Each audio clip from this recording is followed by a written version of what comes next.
Hello, it is Monday, February 5th, the day before our next work session, which is tomorrow, Tuesday the 6th. I have a few items I want to talk about tonight. Before I get into that, though, I just want to thank everybody on Facebook that gave me feedback from the last video vlog, I guess, address. I'm not sure what I'm calling these. But thank you for your feedback on the lighting, on the content, on the structure of where I'm sitting, on the landscape of the video. So thank you for all of that, and on the snowflakes, of course. So thank you to everyone. I have two things, like I said, that I want to talk about tonight. The first is the police study that we saw a presentation a few weeks ago on. I want to talk about that briefly. And the second is the council had a retreat a few weeks ago, and I want to talk a little bit about the outcome of that. So the police study, let me talk about that briefly. There are a couple of things that I took out of this presentation. First, I should say that the council started working with them about a year ago, I think, maybe a little bit less than a year ago. Their goal was to assess policing in the city, what could be improved, both short-term and long-term. So there are a number of short-term recommendations that the city has already started to look into. I had a brief conversation with the head of our public safety, and he said he's already working on it. He's planning to present to the council in the upcoming weeks about the improvements that will come out of this study and the next steps. So I'm looking forward to hearing a little bit more about that. Most of that is around the relationship we have with the Prince George's County Police. The city of College Park has a contract with off-duty police officers that they're in the city around the clock, essentially, patrolling. In this study, and it showed that it was very interesting, basically Prince George's County Police do a lot of responding to 911 calls, do a lot of sort of the emergency that they're being called out to do, if you will. Whereas a lot of the contract police are doing more proactive patrolling. I went on a ride along with one of them in October, and we rode around the city. We looked at all the neighborhoods. We came across a car with an open trunk, and the police officer said, "Let's slow down and look around and make sure somebody didn't break into it, that somebody's just bringing the groceries in," which was the case, which was good. And so we moved on. But there's a lot of patrolling that happens within the city through this contract police. One of the suggestions in this report was that we should think about buying more cars for the city, because one complaint is that people that some of the contract police are driving around, or some of the police, I'm not sure which they are driving around in unmarked cars, and so people don't necessarily see them, and that if people could see them, they might feel more safe, like that there's more patrolling around, or crime might be more averted. So there are some short-term, like I said, recommendations that I believe the city is planning on moving forward on, and we will be hearing about soon. In addition to that, there was some analysis of long-term, what we should be doing regarding the police. Should we consider getting our own police department in the city of College Park? This report recommends that we do, but I don't believe lays out a very strong case for it. They talk about how it will have some benefit, or some pros to it would be more flexibility, but as we know, more flexibility means there's a con to that too, which is requires more oversight, or there's more management of it, and that, which do we want?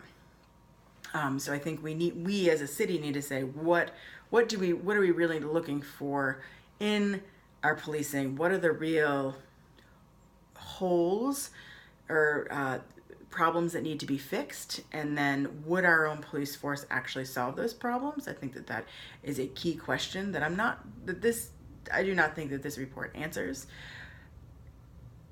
I will say, and I'll end on this part with this, is that the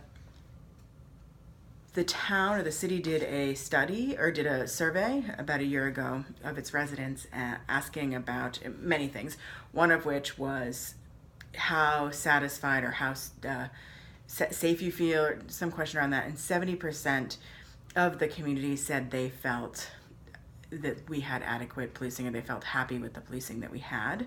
And so if that is the case, then does that really require us getting our own separate police force? Like I said, we will be having more conversations in the future. I'll make sure to let you know when that does occur. So the second thing I want to talk about is the council priorities, if you will. We had a retreat, like I said, a couple weekends ago, where we looked at a lot of the items that the council is currently working on, and then other items that have been brought up over the years, and started to prioritize particularly the items that have been brought up over the years. Some items in the already working on column that many of you will know are the Hollywood streetscape redesign, which I'm personally very excited about, and it's moving forward. I have updates on each of these projects that are happening in District 1, and I will post that with this video so that you can see that. So there's an update on Hollywood Commercial District streetscape redesign. There's also an update on the Hollywood Gateway Park, which is very exciting. Another project that I know Councilmember Fazul was very involved with.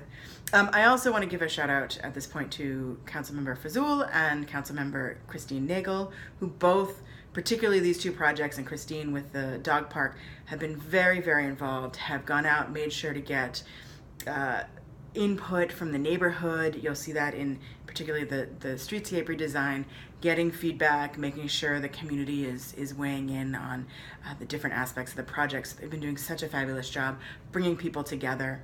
I really appreciate all the work they put into it, and look forward to carrying that torch and moving forward. So those two projects, in addition, the dog park is another one. I know I talked about it a little bit in the last podcast, and I think Seneca's asleep. Sorry, Jackie, I wanted her to come and make a cameo today, but maybe next time when she's not sleeping. And a couple of other items that made it onto the priority list are the Duval Field project. Duval Field, as you may or may not know, is city-owned, and I think it's one of the largest city-owned properties for community gathering in the city. It's definitely the largest city-owned sports fields, I believe. So we're looking at, right now it's 3 baseball fields, like I mentioned last time, and so there's conversations about maybe converting that into a soccer field, a lacrosse field, and then a dog park next to that. So I'm excited to continue to have those conversations. And actually tomorrow night, February 6th, we are having an extended conversation at the work session about Duval Field. So very much looking forward to that, and having that conversation, starting that conversation with my colleagues about the future of the field and what we can bring to the community. I'd love maybe to see a walking trail around it. That's been something that's brought up. I think that'd be really cool. I usually, when I go jogging, I go to Lake Artemisia, and so it'd be nice to have something a little bit closer, even if it's smaller. It'd still be great. And then the final thing, the fifth thing, particularly in District 1, these are amenities in District 1. There are other things we brought up, and I'll talk about that in a second. But the last one was the community center, which I know NCPCA has been very involved with talking about over the last few months. There's a committee, and you can come to the next NCPCA meeting, which is actually this Thursday at Davis Hall, which is, so if it's the 5th, 6th, 7th, 8th, Thursday the 8th in Davis Hall at 7:30. I don't know if we'll be talking about the community center then, but we will be talking about other things. It's a great group of people, so please come by if you can, and there'll be snacks. I promised I'd bring one, so I don't know what it'll be, but it'll be vegan, it'll be good. Other things, just real quickly, that we talked about making a priority this year are, I think it was bike paths was a big one. We talked about sort of redistricting and staggering terms to 4-year terms as opposed to 2-year terms.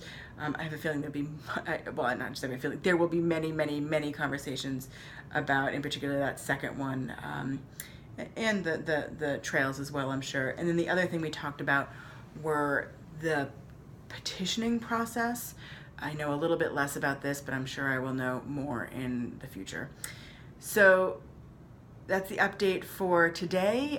Thank you again for listening. I hope this was interesting. And please, if you have any comments, any questions, leave a comment with me. Actually, I'd prefer, it'd be easier if you emailed me at kkennedy@collegeparkmd.gov. kkennedy@collegeparkmd.gov. Thank you again, and look forward to seeing you again soon. Bye.